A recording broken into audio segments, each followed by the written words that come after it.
Raven, a poem by Edgar Allen Poe, read by Gregg Martinez III from 46forum.com. Once upon a midnight dreary, while I pondered weak and weary over many a quaint and curious volume of forgotten lore, while I nodded, nearly napping, suddenly there came a tapping, as of someone gently rapping at my chamber door. "'Tis some visitor," I muttered, tapping at my chamber door. "Only this, and nothing more." Ah, distinctly I remember it was in the bleak December, and each separate dying ember wrought its ghost upon the floor. Eagerly I wished morrow, vainly I had sought to borrow from my books surcease of sorrow, sorrow for the lost Lenore, for the rare and radiant maiden whom the angels name Lenore, nameless here forevermore. And the silken sad uncertain rustling of each purple curtain thrilled me, filled me with fantastic terrors never felt before, so that now, to still the beating of my heart, I stood repeating, "'Tis some visitor, entreating entrance at my chamber door. Some late visitor entreating entrance at my chamber door. This it is, and nothing more."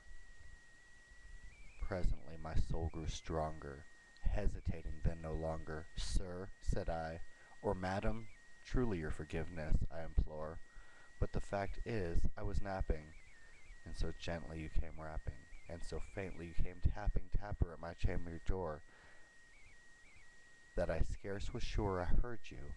Here I opened the wide door. Darkness there, and nothing more."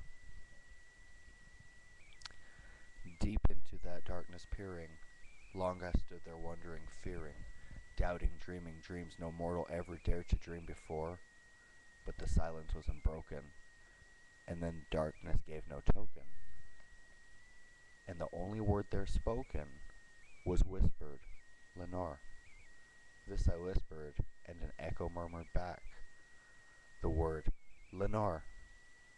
Merely this, and nothing more. Back into the chamber turning, all my soul within me burning, soon again I heard a tapping, somewhat louder than before.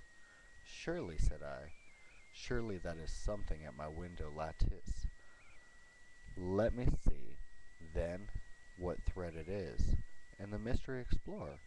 Let my heart be still a moment, and this mystery explore. 'Tis the wind and nothing more." Open here I flung the shutter, when with many a flirt and flutter in there stepped a stately raven of the saintly days of yore. Not the last obeisance made he, not a minute stop or stayed he, but with mane of lord and lady, perched above my chamber door, perched upon a bust of Pallas just above my chamber door, perched and sat, and nothing more. Then this ebony bird, beguiling my sad fancy into smiling, by the grave and stern decorum of the countess it wore, "Through thy chest be shorn and shaven thou," I said, "art sure no craven, ghastly, grim, and ancient raven, wandering the nightly shore. Tell me what thy lord name is on the night's Plutonian shore." Quoth the raven, "Nevermore."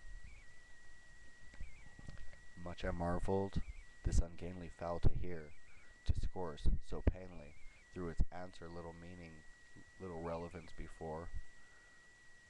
For we cannot help agreeing that no living human being ever yet was blessed with seeing bird above his chamber door, bird or beast, upon the sculptured bust above his chamber door, with such a name as Nevermore.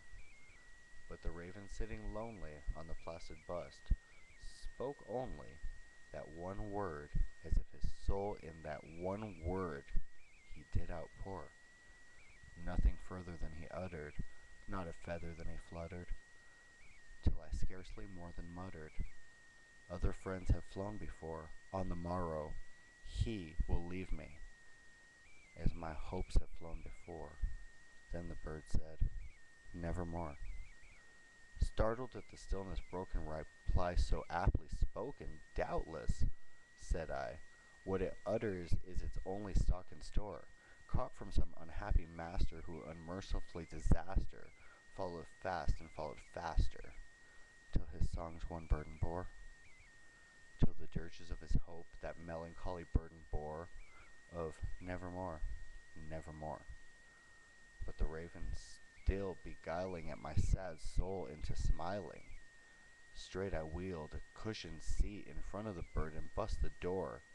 Then upon the velvet sinking, I betook myself to linking fancy unto fancy, thinking of what this anonymous bird of yore, what this grim, ungainly, gaunt, and ominous bird of yore meant in croaking nevermore. This I sat engaged in guessing, but no syllable expressing, to the fowl whose fiery eyes now burned into my bosom's core. This and more I sat divining, with my head at ease, reclining onto the cushion's velvet lining that lamplight gloated o'er, but whose violet lining, with the lamplight gloating o'er, she shall press, nevermore. Then methought the air grew denser, perfumed from an unseen censer, swung by seraphim, whose falls tinkled on the tufted floor. Wretch, I cried, thy God hath lent thee, by these angles he hath sent thee, respite, and a plenty from thy memories of Lenore. Quaff, oh quaff, this kind nepenthe, and forget this lost Lenore. Quoth the raven, nevermore. Prophet, said I, thing of evil, prophet, if bird or devil, whether tempter sent or whether tempest toss thee here ashore, desolate, yet all undaunted, on this desert land enchanted, on this home by horror haunted, tell me truly, I implore, is there balm in Gilhead? Tell me, I implore. Quoth the raven, nevermore. Prophet, said I, thing of evil, prophet, still, if bird or devil, by that heaven that bends above us, by God that we both adore, tell this soul with sorrow laden, if, with the distant Aden, it shall clasp a Satan maiden, who the angels call Lenore. Clasp a rare and radiant maiden, who the angels name Lenore? Quoth the raven, nevermore. Be that word or sign of parting, bird or friend, I shrieked, upstarting. Get thee back to the tempest and the night's Plutonian shore. Leave no black plume as a token of that lie thy soul hath spoken. Leave my loneliness unbroken. Quit the bust above my door. Take thy beak out from my heart, and take thy form off my door. Quoth the raven, nevermore.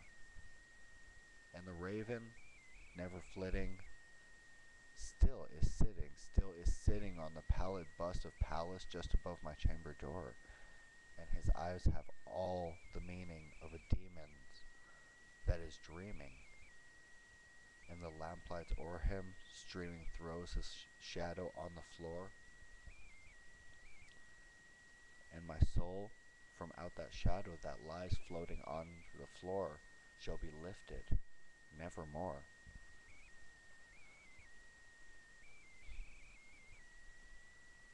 The Raven by Edgar Allan Poe.